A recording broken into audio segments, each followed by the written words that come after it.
It was a regular day in Japan, with people getting on the train to go to their destinations. As the train is about to arrive at its final stop, suddenly, everyone's phones start receiving alerts about massive earthquakes hitting different parts of the world. They even start feeling the tremors. The shaking gets stronger as time goes on, especially when the train goes into a tunnel. People start losing their balance and falling over each other, confused and scared about what's going on. Then, abruptly, the train comes to a halt with a jolt, leaving everyone terrified. As soon as they could, everyone rushed out of the train. But what they saw outside left them in shock and tears. Their familiar world had vanished, and instead, they found themselves near mountains, with their train stuck halfway through a tunnel, surrounded by a jungle. They quickly realized that their cell phones had no signal, making it impossible to call for help. Another shocking discovery was that only their coach, number 5, was there. The rest of the train was missing. Now, they knew they had to wait for rescue. Among the passengers was Sam, a government employee who worked as a firefighter. He, along with the train attendant, took charge of calming the frightened passengers and checking for injuries. Yumi was also there, helping out.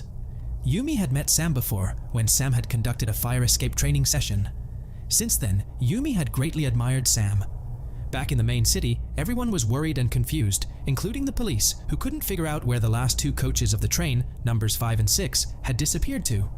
They found the track leading up to the point of disappearance, but couldn't find the missing coaches. Interestingly, the whereabouts of coach number 6 is still a mystery, as earlier I mentioned only about coach number 5. Meanwhile, Sam, Yumi, and another passenger named Nevin decided to explore the area further. They ventured a bit away from where half of their coach was stuck in the tunnel. But to their surprise, when they emerged from the tunnel, it looked as though there were no signs of life, as if everything had been destroyed years ago. They quickly climbed a nearby mountain to get a better view, and what they saw left them astonished. The world they knew just a few hours ago had transformed entirely. All around them was a vast desert, with no sign of human life anywhere. Returning to their train coach, they shared their findings, prompting everyone to wonder how their surroundings could have changed so drastically. There were no cities or signs of help, and their phones had no signal. They realized they had been stranded for over 7 hours without any rescue. To organize themselves, they started making a list of everyone in coach number 5, totaling 46 people. With many passengers hungry and thirsty, and without any food or water brought along, the situation was dire. Then, a passenger named Rennie was looking through Nevin's bag for something to eat when she unexpectedly found letters that made her think Nevin was a criminal. Surprisingly, she then quietly took food from someone else's bag. Later, when a passenger realized their food was missing, Rennie loudly blamed Nevin, calling him a criminal in front of everyone. Nevin defended himself, saying it was wrong to accuse him without proof, and that anyone could have been on the train, so it wasn't fair to only suspect him. Still being suspected by everyone because of Rennie's claims, Nevin left the train angrily to find help. At this time, it was discovered that someone had accidentally recorded Rennie stealing the food, which cleared Nevin's name. While Nevin was out looking for assistance, he almost fell into a big hole, but Sam and Yumi were there just in time to save him. Then night came, and next morning people still couldn't believe that it not dream, but they really are stranded here, and passengers started becoming paranoid. Meanwhile, other passengers who had ventured out to explore were returning, sharing any information they could gather in hopes of understanding their location better. Among the discoveries shared was the sighting of a large tower to the east, which appeared to have been abandoned and destroyed for years. This was particularly surprising because, just the day before, there had been news articles about the construction of this tower, scheduled to start in 2023 and to be completed by 2026. This information added to the mystery of their circumstances. Ken, one of the travelers, found a tin bottle with a manufacturing date of 2026. Then a biologist found plants on the train that seemed to genetically modified, but such advancements were not expected to be possible until at least 40 years into the future. Putting all these clues together, the passengers came to a startling realization. Somehow, their train coach had traveled 40 years into the future, from 2023 to a time beyond 2063. This revelation terrified everyone, as it seemed to indicate that Earth was now uninhabited.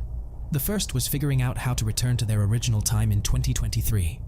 The second was understanding how Earth had reached such a state of ruin. Now in 2023, the news about the 2 missing train coaches spread everywhere, with government still puzzled. It had been 2 days without food and water. By the second day, finding water had become urgent. To prepare for any chance of rain, Sam and Yumi set up a plastic sheet on the train, hoping to collect rainwater. Sam and a few others decided to search for water, encouraged by the sight of green trees nearby, which suggested a water source could be close. Venturing into an area no one had explored yet, they finally found signs of water, a frog and wet soil, indicating they were on the right path. So they quickened their pace. Eventually, they discovered a small waterfall, which brought them all a great sense of relief. During this time, Nevin opened up about the letters found in his bag, which were actually from his brother, who had been in jail for 2 years and had been released just 2 days ago. Nevin shared that they had a tough childhood with abusive parents, leading him to start working at a young age to support himself and his brother. He became a hairdresser, striving to provide a better life for them both.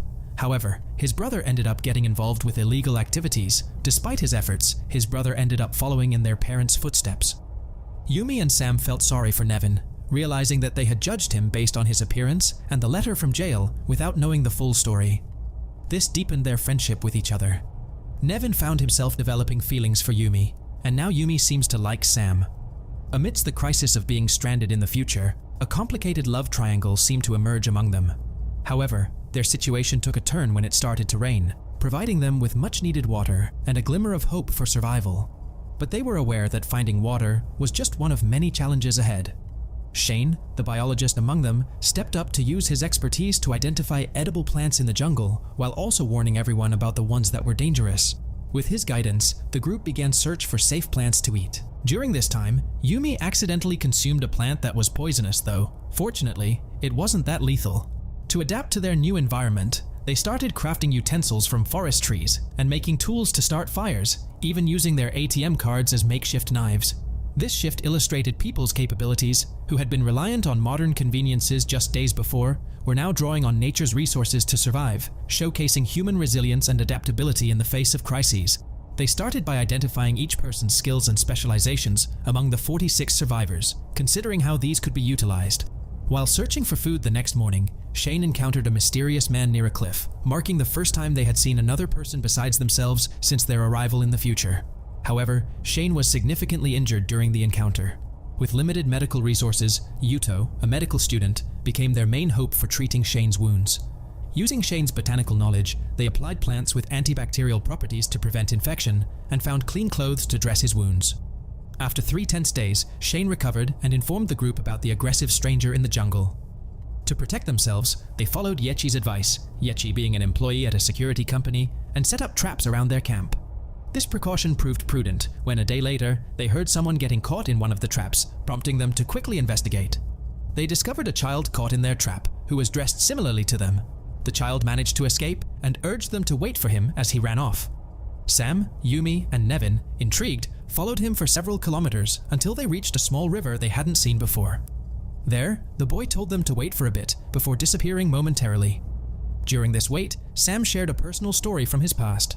He recounted an early mistake at work where he didn't heed his senior's advice, leading to an accident that resulted in his senior losing both legs, a tragedy for which Sam felt responsible. This guilt had driven Sam to dedicate his life to helping others. To their astonishment, despite the darkness, the boy returned, this time with more people. They were then taken to a location where they found the second missing coach, coach number 6, which had also disappeared along with their coach 5, but ended up several kilometers away. This revelation solved part of the mystery of the missing train coaches. They met Hector, who seemed to have been chosen as the leader by the others in coach 6. They exchanged stories of survival, revealing significant differences in their experiences. Coach 6 had landed near a river, providing them with fish and water, and they had spent their time making their surroundings livable, including setting up kitchens and toilets. Nevin recognized the man who had run away and injured Shane as someone from coach 6. This man apologized, explaining his actions were out of fear, worrying they might be future inhabitants hostile towards him, which led him to push Shane and flee. He had kept his encounter with Sam, Yumi, and Nevin's group a secret out of fear. Then Yumi and Sam questioned how he knew they had traveled to the future. He revealed discovering a damaged ship by the river, where a radio broadcast and past recordings informed him it was now the year 2060. Hector then shared the history and knowledge he had learned since arriving in this future time. In 2026, just 3 years after 2023, a massive meteorite hit the Earth, landing in the Pacific Ocean. This caused enormous earthquakes and tsunamis worldwide, instantly killing billions. The survivors faced a slow demise as dust thrown up into the atmosphere blocked sunlight, leading to a collapse of human life on Earth. However, over the years, the dust and clouds cleared, and by 2060, the Earth had returned to its green state, albeit without humans. Hector explained that if they managed to return to 2023, their first priority should be to alert the government about the impending meteorite to prevent the catastrophe and save billions, including their own families and loved ones. The next day, while exploring near Coach 6, Yumi and Rennie stumbled upon a grave, hinting that the people from Coach 6 had buried a body there. As they tried to figure out who it was, some individuals from Coach 6 confronted them, warning them to keep silent about their discovery to those in Coach 5. In a desperate attempt to escape and alert the others, Yumi and Rennie split, with Yumi drawing the pursuers away to give Rennie a chance to inform the others. Reacting swiftly, Nevin and Sam rushed towards Coach 6, hoping to rescue Yumi. Meanwhile, Yumi, still evading her pursuers, found refuge in the same ship Hector had previously discovered. Back at Coach 6, Nevin noticed signs of a struggle, confirming their fears about the buried body. Hector then revealed the truth to them. Upon their time travel-induced arrival, a criminal among them had threatened the safety of all passengers, leading to a confrontation where Hector ended up killing him in self-defense. This act of protecting the group led to Hector being appointed as their leader. Yumi, hiding in the ship, witnessed Hector sabotaging the ship's communication devices, suggesting he was concealing significant secrets from the group. Her hiding spot was eventually discovered by Hector, who confessed to her that he never had any intention of leaving this timeline. Hector had a profound desire for everyone who arrived with him to remain in this future permanently, envisioning the creation of a new society together. Upon their unexpected arrival through time, Hector found himself in a position of leadership, a stark contrast to his past life where his business had failed and he was losing everything. Embracing his newfound status, he resolved to prevent anyone from returning to the past, intending to remain the uncontested leader in this new era. Yumi, now a direct threat to Hector's plans due to her knowledge of his intentions, was captured and tied up in the ship to prevent her from exposing him. The tension escalated with Yumi's disappearance, as misinformation spread between the two groups of survivors. Hector deceitfully claimed that Coach 5's people were planning to steal resources from Coach 6, stirring conflict and distrust. Meanwhile, Coach 5's group grew increasingly worried about Yumi's absence, and tensions boiled over into conflict upon their next encounter with individuals from Coach 6. In a drastic move to safeguard his secrets, Hector attempted to eliminate Yumi permanently. However, upon his return to the ship, he discovered she had escaped. Yumi managed to return to the group and exposed Hector's true motives, his determination to keep them all in this time by sabotaging any potential means of returning to their timeline. Hector, faced with the rejection of his vision by the group, tried to persuade them by highlighting the positives of their current situation: an unspoiled Earth with abundant resources, no overpopulation, and no pollution, where nobody would have to suffer from hunger again. However, the group, now aware of his true intentions, decided to ostracize him. Before being cast out, Hector presented them with a diary he had discovered on the ship, which mentioned a nearby tower that could potentially offer a way back to their own time. Motivated by this new information, two passengers ventured to the hill at night, discovering remnants of the meteorite that had struck Earth. These fragments possessed unusual properties not found on Earth. Meanwhile, in 2023, a scientist named Ray was analyzing CCTV footage to understand how the two train coaches disappeared. He discovered that a wormhole had opened in the tunnel at the moment of their disappearance. Ray concluded that the coaches were indeed swallowed by this wormhole, but the question of their final destination remained unanswered. Back in 2060, several passengers from Coach 6, unwilling to align with Hector's plans and longing to return to their families, joined the group from Coach 5. Together, they began to study the meteorite fragments, with Sam discovering that these pieces had a magnetic charge distinct from anything on Earth. The discovery that the meteorite fragments emitted a faint light and possessed a unique magnetic charge sparked a glimmer of hope among the survivors. They theorized that gathering more fragments could potentially allow them to harness this magnetic field to their advantage. A revelation came from one of the passengers who recalled observing what appeared to be a shooting star in the sky on the day of their time travel. However, Ray, analyzing the footage back in 2023, identified the event not as a shooting star, but as a supernova explosion in distant space. Supernovas occur when a massive star reaches the end of its life cycle and explodes, releasing tremendous amounts of energy. Such cataclysmic events can have profound effects on the fabric of spacetime, including causing earthquakes on nearby planets, forming black holes, and potentially creating rifts in spacetime. This understanding led them to conclude that the supernova explosion had created a rift on Earth, forming a wormhole that transported the last two coaches of the train into the future. Realizing they had traveled through time via a wormhole, the survivors recognized that returning to their original time would either require the wormhole to spontaneously reopen or find a way to generate enough energy to open it themselves, leveraging the meteorite's properties.